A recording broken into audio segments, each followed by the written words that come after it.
My groot vraag aan jou is, die oomblik as jy weet wie jy is, as jy weet jy het een dier byvoorbeeld 'n leeu gekies, as ek vat dit as 'n voorbeeld, is jy lewe die lewe van 'n sirkusleeu?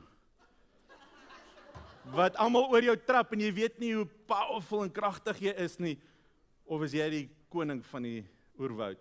Watse een van daai dier is jy op die einde van die dag? Dan die volgende een is, gaan speel daai speletjie met almal. So my uitdaging, ons kan die volgende een aangaan, is my waardes om net aan julle te deel, is om courage te hê, om moed te hê. Want as ek jou leer om daai stuk in 'n glas te kan loop, as jy sê jy kan dit doen, kan jy enigiets doen, maar jy het moed nodig, jy het courage nodig om daai eerste tree te gee. Is dit nie maar dieselfde ding in die lewe nie? En as ek vir jou kan wys, al kyk jy net vandag, en jy sien hoe mense oor glas loop sonder om te sny, watse ander beliefs hou jy so aan vas, dat jy dit nooit bevraagteken nie?